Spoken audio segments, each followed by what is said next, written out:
Assalamualaikum warahmatullahi wabarakatuh. Saya Guru Bapak Mauludi dari Prodi KPI 1. Ini adalah tugas UAS saya tentang sejarah peradaban Islam dari sejarah peradaban Islam dunia dari klasik sampai modern. Oke, sejarah peradaban Islam terbagi menjadi periode klasik, periode pertengahan, dan periode modern. Periode klasik yaitu berkisaran antara 1650 sampai 650 sampai 1285 Masehi. Periode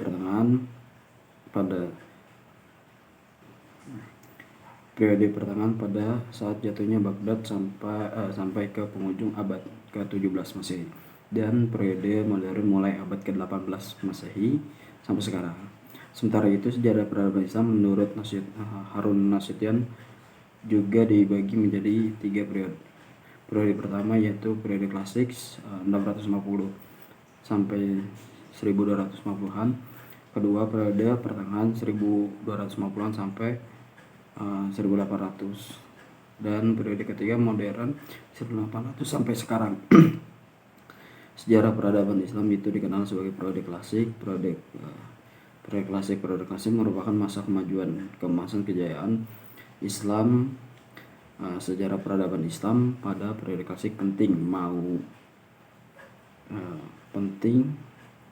kamu pahami. Periode klasik dibagi dalam 2 fase, yaitu fase integrasi dan fase sintegrasi. Pertama adalah fase ekspansi integrasi dan pusat kemajuan 650 sampai 1000-an Masehi. Di masa ini daerah Islam meluas melalui Afrika bagian utara sampai Spanyol di belahan barat, dan melalui Persia sampai ke India di belahan timur. Daerah-daerah tersebut tunduk kepada kekuasaan Islam. Di masa ini pula perkembangan ilmu pengetahuan sedang dalam tahap sangat tinggi, baik dalam bidang ilmu agama maupun umum, kebudayaan, serta peradaban Islam. Pada masa ini lahir ulama-ulama besar seperti Imam Malik, Imam Abu Hanifah, Imam Syafi'i, dan Imam Ibnu Hanbal dalam bidang fikih.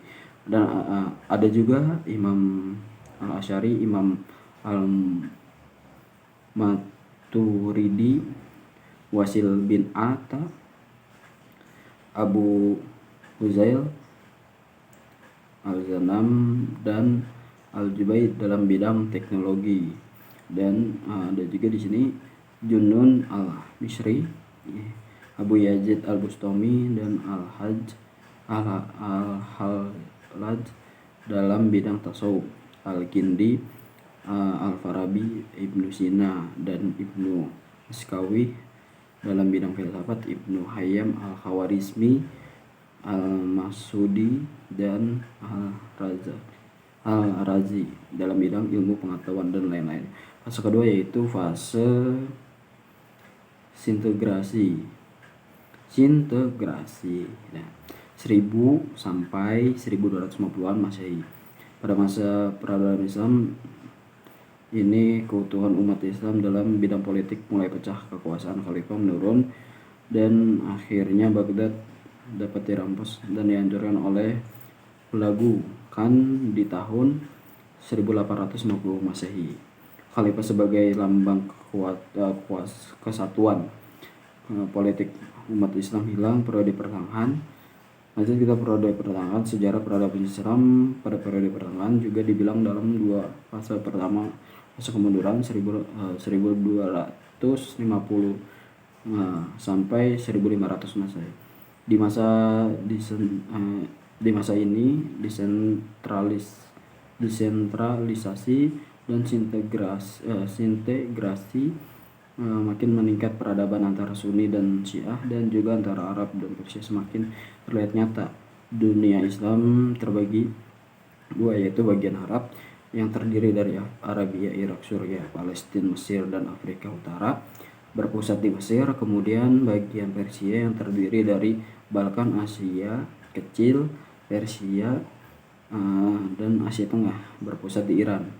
Kebudayaan Persia mendesak kebudayaan Arab. Fase ini di kalangan umat Islam semakin meluas. Pendapat bahwa pintu ijtihad tertutup, demikian juga tarekat. Dalam pengaruh negatif, pengertian pada ilmu pengetahuan kurang sekali. Umat Islam di Spanyol dipaksa masuk Kristen atau keluar dari daerah tersebut. Fase ketiga, kerajaan besar 1800 sampai 1700-an Masehi dan masa kemudian 1700 sampai 1800. Tiga kerajaan tersebut adalah kerajaan Utsmani Turki, kerajaan Safawi Persia, terus kerajaan India. Kejayaan pada tiga kerajaan besar ini terlihat di bentuk arsitek sampai sekarang dapat dilihat di Istanbul, Iran, dan Delhi. Perhatian pada ilmu pengetahuan kurang sekali. Masa kemunduran kerajaan Safawi dihancurkan oleh serangan-serangan bangsa Afgan. Kerajaan Mughal diperkecil oleh pukulan-pukulan raja-raja India. Kerajaan Utsmani terpukul di Eropa. Umat Islam semakin mundur dan statis dalam pada itu Eropa bertambah kaya dan maju. Penjajahan Barat dan kekuatan dimilikinya meningkat. Akhirnya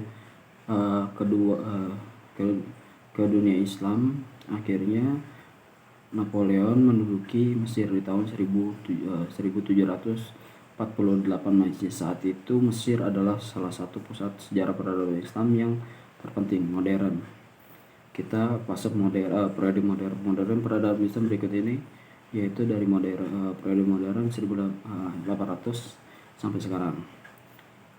Zaman kebangkitan umat Islam jatuh Mesir ke tangan Barat, menginfeksikan ke dunia Islam kelemahannya dan menyadari umat Islam berada di Barat telah ditimbulkan peradaban baru yang lebih tinggi dan merupakan ancaman bagi umat Islam. Periode klasik, orang-orang Barat terganggu-ganggu melihat kebudayaan peradaban Islam, tetapi di periode modern umat Islam yang terheran-heran melihat kebudayaan dan kemajuan Barat. Umat Islam pada saat itu heran melihat alat-alat ilmiah seperti teleskop, mikroskop, alat untuk percobaan kimia, dan 2 set alat percetakan huruf Latin dan Latin, Arab, dan Yunani yang dibawa serta oleh Napoleon. Jadi periode modern ini timbullah pemikiran-pemikiran ide mengapa umat Islam lemah, mundur, dan bagaimana mengatasinya, dan perlu adanya pengaruh dalam Islam. Raja-raja dan para pemuka Islam mulai memikirkan bagaimana meningkatkan mutu dan kekuatan Islam kembali. Jadi itu aja yang bisa sampaikan, kurang lebihnya mohon maaf. Assalamualaikum warahmatullahi wabarakatuh.